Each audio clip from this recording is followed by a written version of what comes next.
धुळे पंचायत समितीतील भ्रष्टाचाराचा आणखी एक धक्कादायक प्रकार समोर आला आहे। महात्मा गांधी राष्ट्रीय ग्रामीण रोजगार हमी योजनेअंतर्गत मंजूर झालेल्या विहिरीच्या उर्वरित अनुदानासाठी तब्बल 7,000 रुपयांची लाच मागणाऱ्या तांत्रिक सहाय्यकाला एसीबीने रंगेहात पकडले आहे। विश्वजित संजय भामरे असे अटक करण्यात आलेल्या तांत्रिक सहाय्यकाचे नाव असून या कारवाईमुळे पंचायत समितीच्या आवारात मोठी खळबळ उडाली आहे। तक्रारदाराच्या वहिनीच्या नावे मौजे नंदाळे बुद्रुक येथे शेतजमीन असून महाराष्ट्र शासनाच्या रोजगार हमी योजनेतून विहीर मंजूर झाली होती। जवळपास 4 लाख रुपयांच्या योजनेपैकी 2,39,000 रुपये यापूर्वी मिळाले होते। मात्र विहिरीचे काम पूर्ण झाल्यानंतरही उर्वरित अनुदान मिळत नसल्याने तक्रारदार वारंवार पंचायत समितीत पाठपुरावा करत होते। याच दरम्यान 5 मे रोजी तक्रारदारांनी पंचायत समिती कार्यालयात जाऊन तांत्रिक सहाय्यक विश्वजित भामरे यांची भेट घेतली।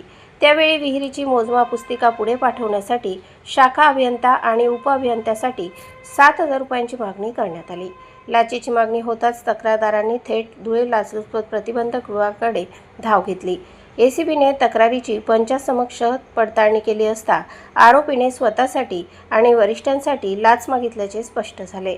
त्यानंतर एसीबीने सापळा रचत 12 मे रोजी आरोपी विश्वजित भामरे याला 7,000 रुपयांची लाच स्वीकारताना रंगेहात पकडले। या घटनेनंतर पंचायत समिती परिसरात एकच खळबळ उडाली।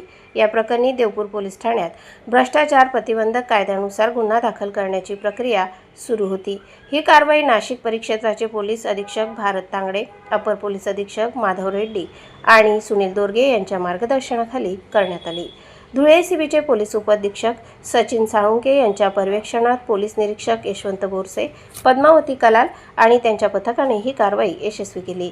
या पथकात राजन कदम, मुकेश अहिरे, संतोष पावरा, प्रवीण मोरे, मकरंद पाटील, प्रवीण पाटील, सागर शिर्के, प्रितेश चौधरी, चंद्रकांत सैंदाणे, सागर माळी, रेश्मा परदेशी, सुधीर मोरे आणि जगदीश बडगुजर यांचा समावेश होता।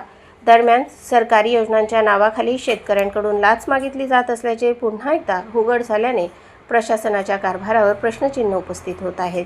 प्रतिनिधी गोकुळ देवरेसह स्वराज्य न्यूज, धुळे।